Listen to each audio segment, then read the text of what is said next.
It's only, actually, it's less Oh, than 10 minutes. I'm back. Oh, you're here. Oh, okay. Okay, I'll shut this off. Cool. That's Welcome to My World by Elvis. It was just in case, because I said 5 to 7 minutes and I cut it short. I ripped off people on the break time. Sorry, guys. Let's move along to Dr. Dave. Okay, well, the PowerStar concept was developed in 2015. At the time, I said that it was so new it's scarcely noticed, and so old it's almost forgotten.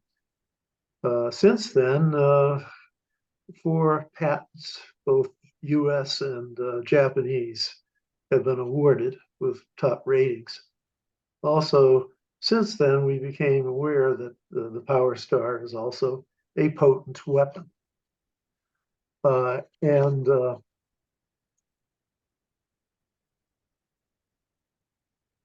Returning to its application as a solar power satellite, we find that PowerStar is capable of performance that outshines all previous SPS concepts.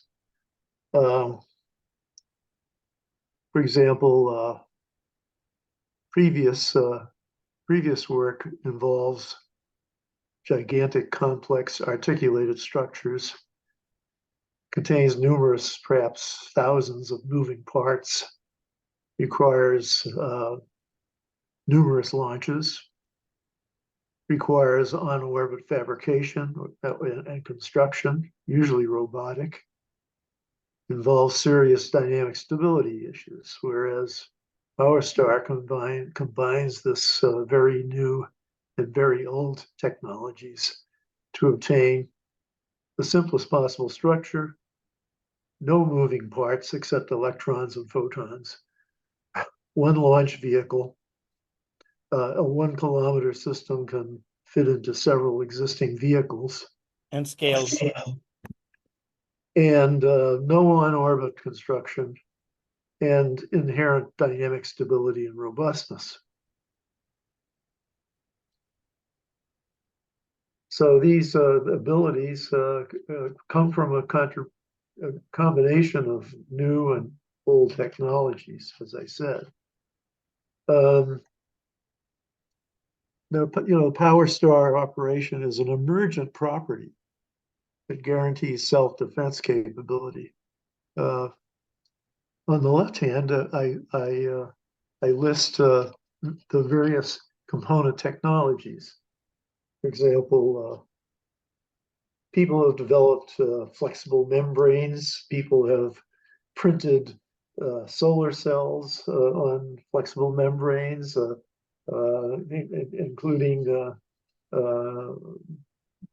not just solar cells, but microwave patch antennas, and certainly electronics. And in many cases, combinations of these devices have been successfully printed on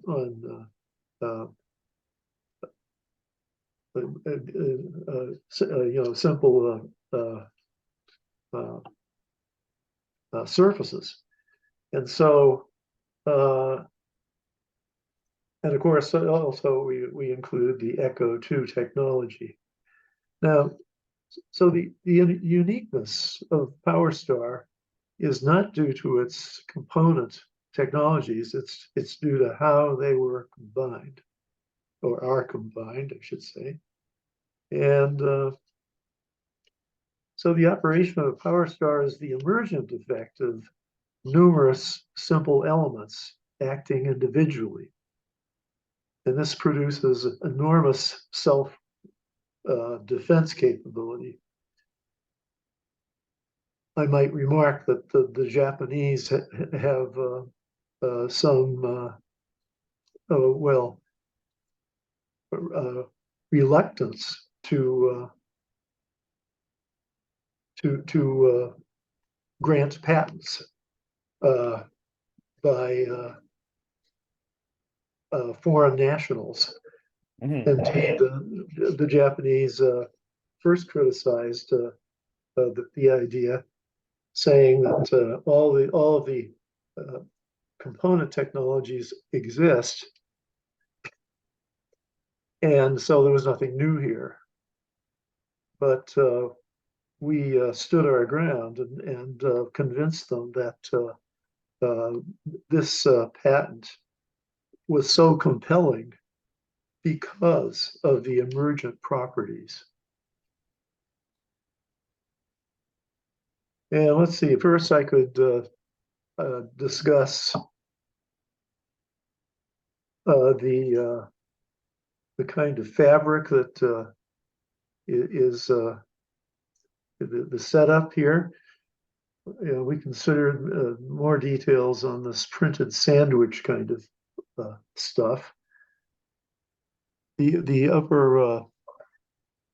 upper scheme here is an early design. It's an arrangement where the solar cells and patch antennas do not overlap on the surface. Consequently, one needs a randomized pattern to avoid grading loads. However, a more sophisticated design is to use optically transparent antennas so that both solar cells and transmitters each occupy the whole surface. This increases the collectible power fourfold. Next one. Pardon me? Next one. Oh, well, okay. Very well. Very well. The giant speaker.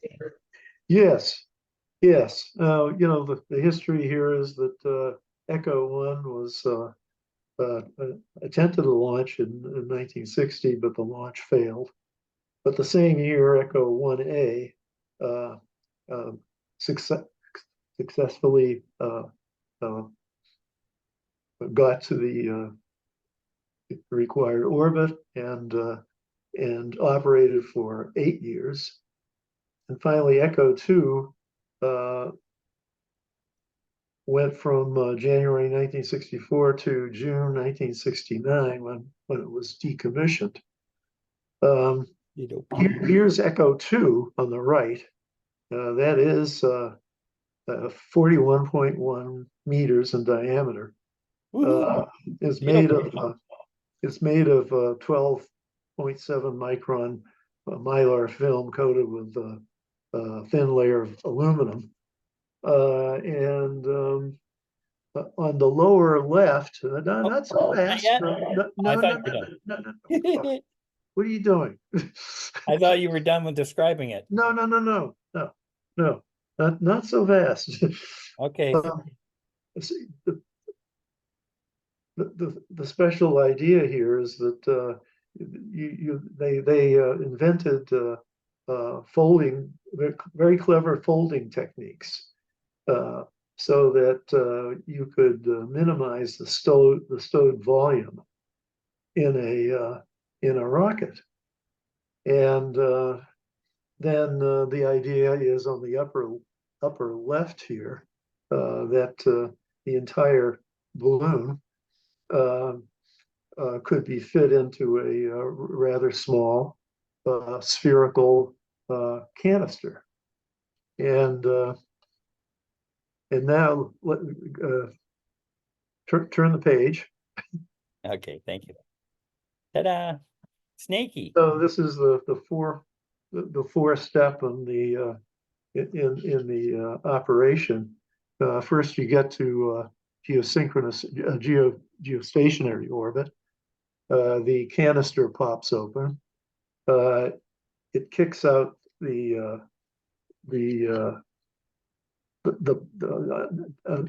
uninflated balloon.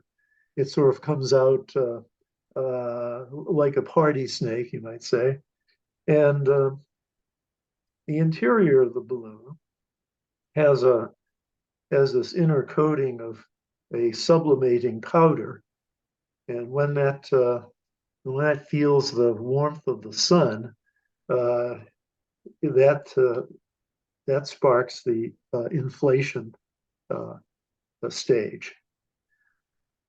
Okay, next slide. quick. And we adopt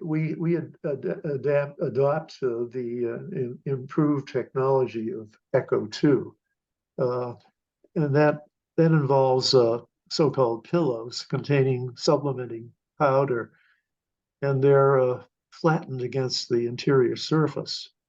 When exposed to the sun, the heat of the sun, rather, the pillows inflate and vent gas through these tiny perforations in their surface. And this prevents the gas from getting trapped in pockets and producing deleterious stress concentrations. In the Power Star, as in Echo 2, the metallic grid is embedded in the skin, designed to yield at the inflation pressure. The yielded grid rigidifies the structure and mitigates debris damage. Then one of the pillows is ruptured, evacuating the balloon. So the final stage of Power Star is it's a rigidified, empty shell. Hooray! And we can evolve that technology even more and more and more as we go along. And this is it put together. Oh, yes, and this is what randoms. is put together. So on the lower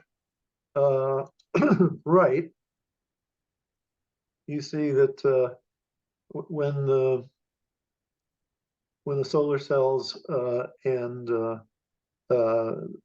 patch antennas are not overlapping, you have a random tessellation to prevent grading lobes. But in the more sophisticated design that I mentioned, the basic configuration is that the solar cells, the transceivers in the interior surface, and the patch antennas constitute a standalone sandwich. So in the more interesting configuration, you basically have these packages that are they're basically modules that don't talk to each other. They just do their own thing. And so as I said, in each patch antenna, you have the property that the local analog circuit receives beacon information. So what I'm talking about here is that the rectennas on the ground send a low power beacon, also known as simply a pilot beacon. And the power is then transmitted to the ground via retrodirective power transmission, which we'll try to explain here. Mm-hmm. Okay. Excuse me. Yeah, and by the way, it might seem reasonable that the right model for a power star is a radar. In other words, an isotropic radiator. But if this were the case, almost all microwave energy would escape to space. Yet the Power Star has a superb antenna gain. So what's the answer? Well, go ahead. Next one. Next slide.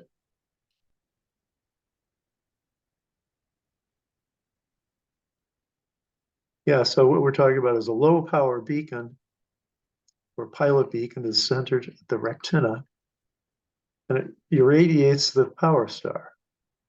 And simultaneously, each small patch antenna printed on the surface does the following. It receives the beacon signal, it amplifies it, and uses a simple analog circuit to conjugate the phase. And that then it transmits the signal back in the direction from which it came. So each little module is like a corner cube. And the amplified signal now,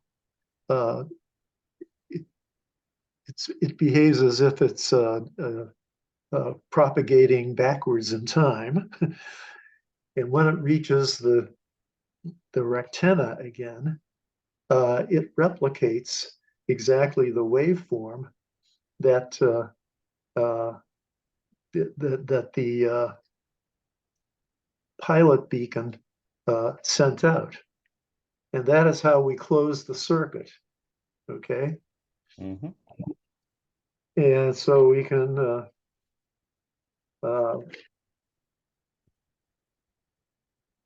so everything is again a matter of the collective action of these separate modules. Typically, they don't talk to each other. There's no complicated algorithms. So they're or not computations. so they're not like Christmas lights. If you take one out, they all shut off. No. So you could take No. one out if And by degree or something, and the rest of them still work independently. well, that's right. And yes, because they are basically independent corner cubes,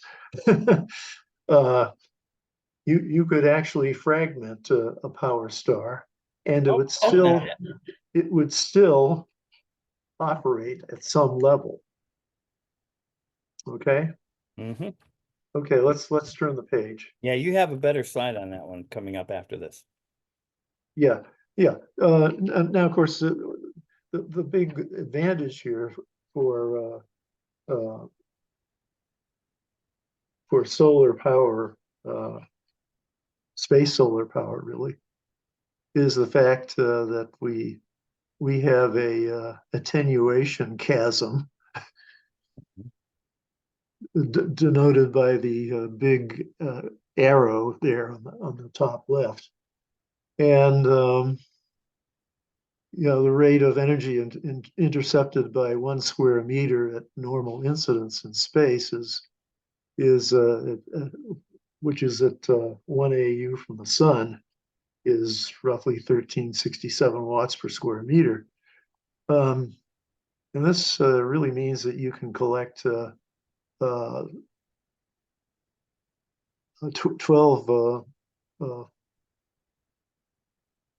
milliwatt hours in a year in space. And if we look at the effects of atmosphere and average inclination plus day-night indices, the net attenuation is roughly 0.15 to 0.07. So, collecting solar power in space, if you can do it, could be much more dependable and efficient. Now, all that said, Next one. next one, yeah. Independence again. Same thing. And so, You're yeah, summarizing everything you just said. the summary here, of course, is the unique features are that the surface membrane value that matters. It's All on the what we need is the surface. right. No additional hardware for transmission or manipulation. Structure is extremely simple and can fit into many launch vehicle payload envelopes. You can gather solar power from any angle, as we'll see in just a minute, and beam powered in any direction. It has no moving parts. It cannot only approximate any desired field distribution on the ground, requires no in-space assembly or construction, no structure control feedback of any kind, so the system is guaranteed dynamically stable, and the operation of the phased array is adaptive, so that even if severely damaged, the system can retain some level of useful performance. Okay, next one. And here's an explanation of a retrodirective transmission. And this shows you a little sort of two-dimensional example or calculation or simulation, I should say. And let's say that the light blue is the cross section of a power star. And in the simulation, each pixel that is on the spherical surface is effectively a corner cube. In other words, it's actually doing phase conjugation. So each little pixel here is an independent algorithm that takes the incoming radiation from beacons and changes its phase so that it acts as if it's a corner cube. And let's say that we this vertical line here is the ground, and we set up three beacons, and we're allowing them to we turn on the beacons, and you can see the wave fronts coming out of them. And so we have these 3-point sources representing the beacons, and we let this Like the power on the ground. yeah, we let them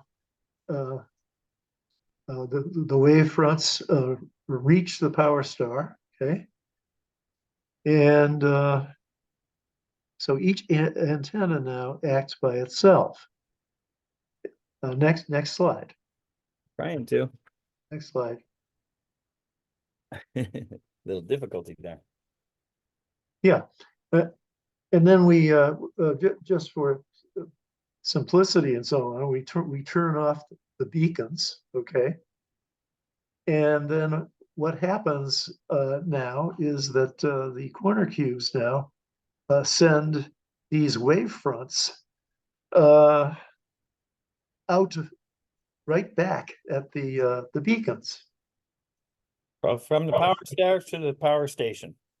Yes, and you can see that on the ground, the wave fronts now are concentrated precisely at those beacons. Yep. At the rectangles. Awesome. So it's very nice. A very nice thing. That's the key to everything.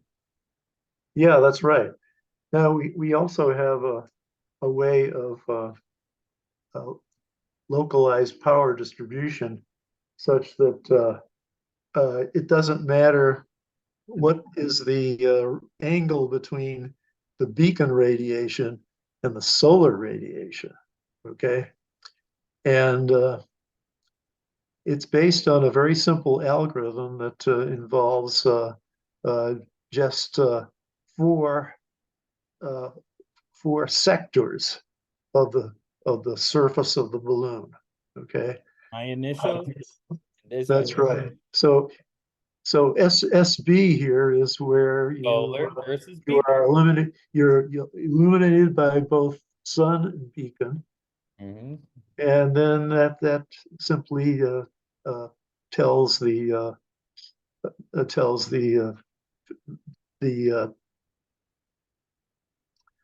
microwave antennas to take that beacon radiation, amplify it, and send it back. Okay. Right. Now, SB tilde is where your exterior surface is illuminated by the sun, but no beacon. And so in this case, the external solar arrays power This guy. send power to the local internal receiver transmitters or transceivers, shall we say, and they transmit power to the internal receiver transmitters in sector S tilde B. Now, when this gets to the interior of S tilde B, the exterior surface is exposed to the beacon, but not the sun. And what happens is that the exterior transmitters are powered by the local interior transceivers, okay, that receive their power from SB tilde. And finally, if everything is dark on this surface, it does nothing. Go back to You can see that basically what we've done is taken the beam of solar radiation and rotated it in the correct position, right? right on. Okay. So as a summary of the power distribution, each antenna transmits only if the beacon's radiation is received. Each transmitting antenna draws power from solar cells in its immediate vicinity within just a few centimeters, or through the thickness of the skin from receivers on the inner surface of the skin. And that distance is more like 10 or 20 microns, okay? Mhm. So the power transmission through the skin traverses a very short distance. Each transmitter receives just a few watts. So you have no high voltages and no large cables. Yay. The power distribution is to each antenna is local. There's no need for a complex power management system. And of course, the low voltages mean that you don't have a difficult thermal situation. And Okay. believe me, And then, the strictly local architecture means that robustness against partial damage is enormous. It's crazy. You can destroy the hell out of the surface, and the rest of the balloon still keep will still work. still working, baby. Yeah. Woohoo! And now 200 we see, smokestacks. in this case, uh, it's a chart for the case of the transparent antennas, and for the power transmitted to the ground. This is a function of the power star diameter, Yeah, and and the kilometer is all scale. also for four solar cell efficiencies. And I think our best choice here is with a 20% efficiency and a 1 kilometer power star. And this can provide some 200 megawatts of power. What can you do with 200 megawatts? Yeah, that's right. And Explain the how thing it is, concentrates onto a surface. yeah. Now let me just mention this now. Power stars can disable ICBMs at any point in their trajectory. Immediate, in transit, And we'll show apex. that. We'll discuss why that is in a minute. This is certainly a realization that greatly increases the urgency for its rapid development. And basically, this is a shield against global war. Right here. The patents are out there. Who shall pick them up? Who Well, we're shall pick talking, up the shield? yeah, you don't have to, Dave. You're talking to the Space Force. Yeah,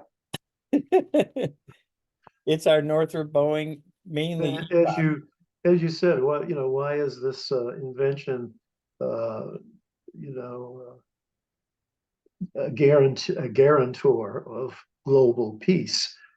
And that, Yes. as you mentioned, my dad was a captain of artillery posted to Hiroshima just after the surrender. And the horrors that he and others experienced make it hard to believe that our country would ever, in the future, start a thermonuclear war. Therefore, our country is the one and only that must have the power to prevent nuclear annihilation. Oh, incidentally, there's an interesting story about how my dad became a captain of artillery and what he did in the war, but I'll skip over that unless somebody wants to hear the story later on. Yeah, we're at 6:45, so we're almost Yeah, so out. this obviously is an extended application beyond clean space power. And turn the page. Now this chart Woohoo! is the normalized power distribution on the target plane as a function of the normalized radial distance from the rectenna, say centroid. So Dave's explaining how the energy from a large satellite hitting a missile, the kind of concentrated power it would receive. Okay. He has his technical way. I'm trying to make it easy for everyone on Earth to know. You're going to get your ass kicked with the power of 130 suns. Well, yeah, the point is that if you're just a green out there at geostationary orbit, this is designed with a power density of just a tenth of the sun, which means 100 watts per square meter. Okay. But if you say are at NEO or something like 1,000 kilometers, you see that we have 130 suns, and that's a lot. And that's only one and he used numbers of a kilo because then everything's scalable to that size based on area. So, and that doesn't include piggybacking satellites with power, which means you could increase that to how many satellites you got up there that you want to feed energy to. That's right. That's right. Boom. Yeah, right. And then there's the idea that PowerStar actually has a good self-defense operation here. Yeah, we got to show debris in there. That's say this is a giant debris field, right? We want to go after a debris field and we send these around. This thing can just find them. And if it doesn't it's not authorized, burn up. Well, on the left-hand side here, in this active mode, okay, all the PowerStar's microwave transmitters emit a low power signal to create a nearly isotropic emitter. It's a radar. Right. And when the space debris or an enemy missile approaches, the radar return signal fulfills the role of the pilot beacon. Then again, via retrodirective transmission, PowerStar emits its high-powered beam to vaporize the approaching threat. Yep. You're not supposed to be there. That's right. I see you with my And then our next chart shows. I love this one. This is the two functions of how it can. Yes, the two functions.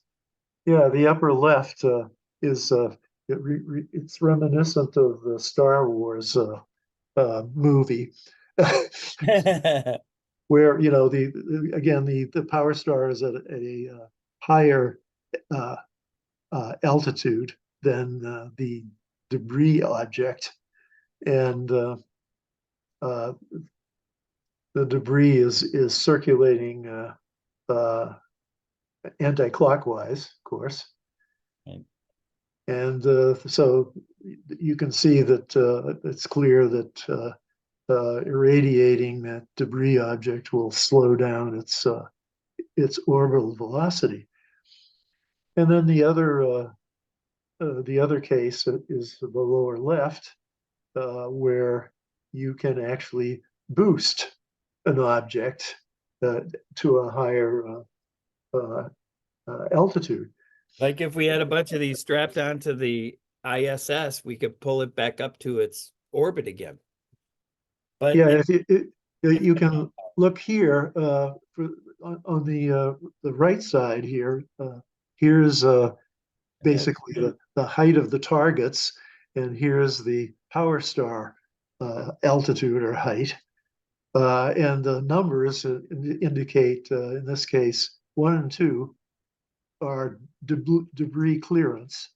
And you can see that the targets are going down and crashing. yeah, bye-bye. And that's only one. If you piggybacked, it's even more. right. And then, of course, there's orbital boosts. And so, yeah, the nice thing, the nice implication here is that you can see that, in fact, the Power Star, basically can operate like a photon rocket. Yeah. You see, Bring it's that ISS by equal and tonight. opposite. Yeah, we could use that. Force. Someday we'll be able to do this and use it for bringing asteroids to mine. Yes, that's right. Okay, so This is my favorite because my brother-in-law Jim, Colonel Wimberly, he was in charge of the San Antonio base, right? As he's in charge of facilities for the whole base. And if he had this stuff around it, we're not there yet because we haven't developed it all yet. So, but if he did, you're protected. All our bases around the world, you're protected. You got I love this because you got your powerhouse here, you got the rugs on the ground doing exactly what you defined. And then if you needed more power, you could power back into it. So you can define it more, Dave, but I think this one's great because if any of you guys have went through any of our bases and you want to know that you're protected 100% without having to shoot missiles to get rid of everything, this is a good way too. So anyway, I just thought this is really cool. Yeah, I think and critical infrastructure. The depiction, announces itself. Yeah. So to speak. Yeah, the evil fighter and evil missile. Right. And this is where we are technologically. Like I said, integrated here, each independent one, we're up here on the independence technologies, but integrated down here. And you could see, I've already went through this. If you went to the SAMPy paper, it's all written, it's all explained in detail, just like you would any type of NASA or DoD program. This is the evolution of it. You would start simple, make it functional for everyone, tents, like, just like all the tents in the war for Iraq, Iran cost more than entire NASA's budget. So you just put it with this material and you put Piazzi, or you put the Pareto, what is that one? What is that film? The one we use in our spacesuits, and you put that for cooling, heating and cooling, right? And you create your own energy there. And you protect the people that are in the tent. Yeah. You put LEDs so you can light it up.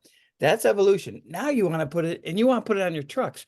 Same, instead of moving, if you still need to have, you're always going to have older equipment that has to use different fuels. You want to wrap this baby, armor protected. This would be like an armor type protection, but it also has electromagnetic armor, like what I had been able to work with the future combat systems. This is electromagnetic armor. But the cool thing is it can receive and transmit, so you could actually power this to get more power. So It just has a lot of application. I really want to see a flying airplane wrapped in this stuff, right? And send power to it. So, and also our entire grid system, and then the satellites as we talked about. This is the evolutionary step ladder. That's all it is. And this would have been the simplest. This was a DOE thing. This would be the simplest thing that we would do for a proof of concept. This is my solar fabric test article. It's my backyard, and it's just a Duffy electric boat. So, boy, if I could have energy transmitted, I could drive around forever. Never ever have to worry. Now, how do we do our proof of concept fast? Of course, everything is digital definition. We have to perform on the analysis. We got to select, of course, you do the material trade studies, you decide exactly which one's the best one. I think Dr. Strumling's trade study is the best formal trade study I've ever used, and it's used with the form on the future combat systems invented at General Dynamics, and design test, manufacturer test. I don't have time to go into this. We all know this technology by heart because everything we evolved and have built, we have to go through these anyway. And then we have our buddies at NASA help us with Goddard and Glenn. You guys help us do all this testing and development and make sure we can make this thing work. And I like Gabe to explain when he started the presentation, he mentioned each one of these are existing expertise. And then Right. and we're all trying, this, we're yep, trying to, we suggest a path for rapid power star development. And yes, indeed, I mean, the first step is to find all the expertise in these listed technologies. We know who they are. yes, we do. Okay. Yes, we do. And then assemble this multidisciplinary team. Yeah, you got to build it. Do And it. try to Build it. assemble and test the printing program, combining the 4 layers of Power Star. Assemble and test the roll-to-roll manufacturing, balloon construction, and gore production, and so on, packaging for launch, And antenna Atlas. construction. Yeah, Everyone, all of us guys in space, we know it's called Atlas, right? yeah, ATLS. So, and and deploy. and you And we know, always want to deploy. You never do one at a time. That's the dumbest thing in the world. You always do 3 tests right away. You do 3 at a time, and you even have competitions in them, like we do on our fighter jets and stuff. So, and then the final stage, of course, is the launch and deployment of proximal. First of all, putting them in, say, 1,000-kilometer circular orbit, and test the missile and orbital debris defense capability. In other words, shoot them with missiles and see if they live up to what we hold up. Right? live up to live up to what you advertise, right? Yes, and then And then find out what if we doesn't work. You might succeed, want to blow some up just to see where the failures go. We well, do. yes, that's true. We always Absolutely. find where its ultimates are, right? Design versus reality. I mean, we do that with wings, missiles. Heck, you see SpaceX doing it all the time. He knows that's what we have to do. Engineers have to do that. So, Yes, and then wait, whoa, we're wait, going back. We're wait, still on no, no, that wait, simple wait, score chart. no, come back. Hooray! So if that works, we turn the Power Star into a photon rocket, get it to geostationary by itself, and test the power transmission on several antennas and so on. Right. And I just want to say this, okay? With success, just imagine our president can become the emperor of the world. Without a doubt. A good shepherd bringing liberty and peace to all peoples. One world united and indivisible. Amen to that. We're And at that's my last chart. we're at a break point, and it's actually the 7 o'clock point. If I can keep the thing running, it'll be recorded. So people, I know you're tired on the East Coast. It's 7 o'clock, so it's 10 o'clock your time. I'm going to keep this recording, but I'm going to put on a break so people could take a rest, just a quick bathroom break, and I'm going to go and finish it up. So it's all on the recording. For those who want to stay and hang out, great. For those who don't, God bless. Merry Christmas. We love you, and we look forward to seeing you in the near future. Now we're going to take a break because it's the right thing to do for everyone. Plus, I need to, honestly. I'll be right back. Dave, we have a break if you want. I'll be right back. Oh, okay, well, yeah.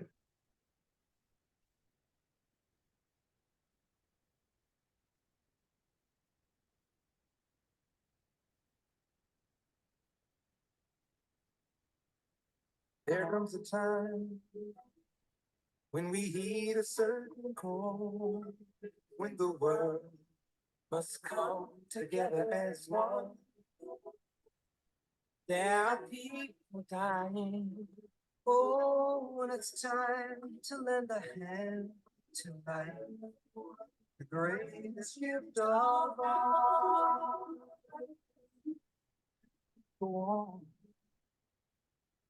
And day by day, that someone somewhere will soon make a change.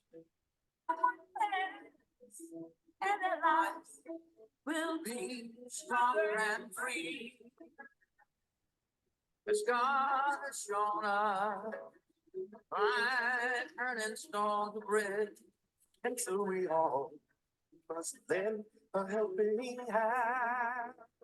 We are the world. We are the children. We are the one to make a brighter day. All right, So Tim. let's start giving. Oh.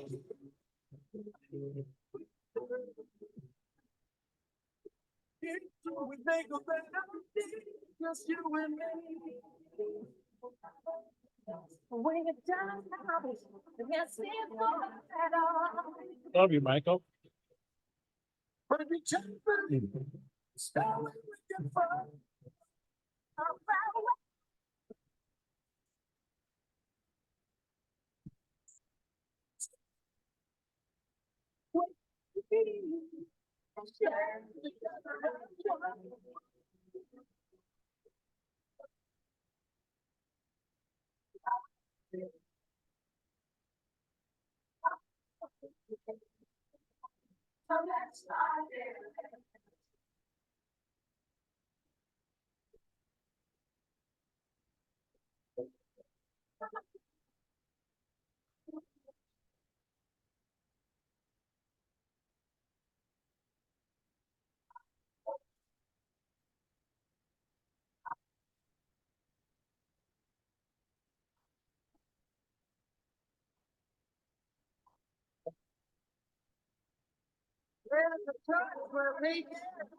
Hey, Sean, Yes, sir. yeah, is it okay if I, Drop take off? off? You bet, buddy. I know it's late for you over there. Yeah, I'm at thanks. 7 o'clock my time. So good night, Dr. Dave. I'm going to wrap it up. And so it's on a recording. And I'm going to do it really quick. So thank you for all your help. God bless and good night. Okay, And thank you for all your help, Dr. Dave. okay, let's see now, wait a minute. Okay. How do Thanks, I, buddy. how do I, Thanks. oh, yeah, Thanks for this way. saving the world. Okay. I'm serious. Thank We'll you. see you. Okay, well, See you, buddy. bye-bye.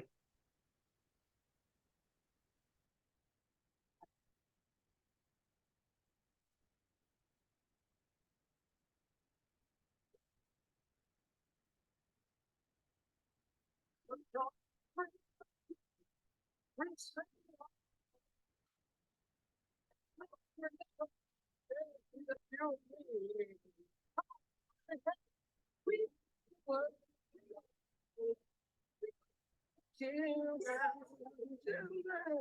the ones who make up brighter days, so let's start giving.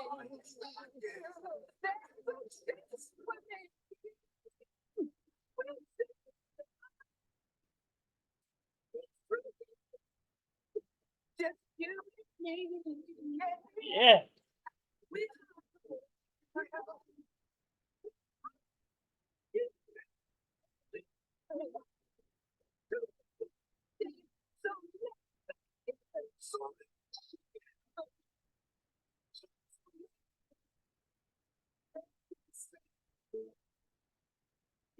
it's true.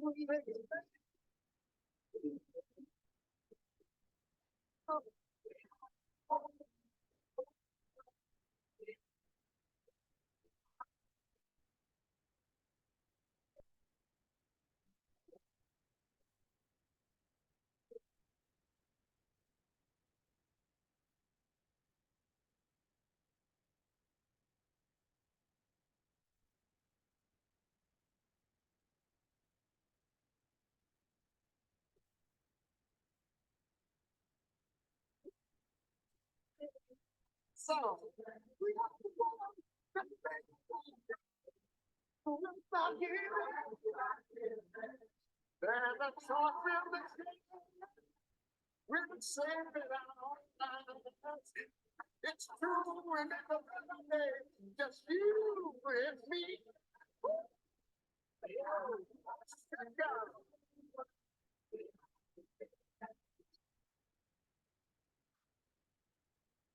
Hey, my birthday brother. Love you, Lionel. I'm gonna conclude at the end of this.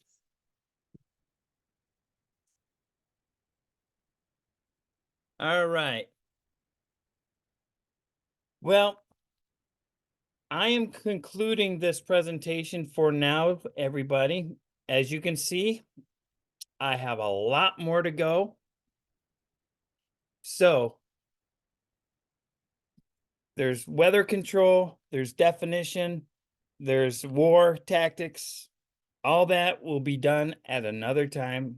We love you. God bless you. God bless all our Space Force Guardians. And we want to make you all look like superheroes. So let's come together. Let me complete this session 3 at another time. Have a wonderful night and a great day at tomorrow's meeting.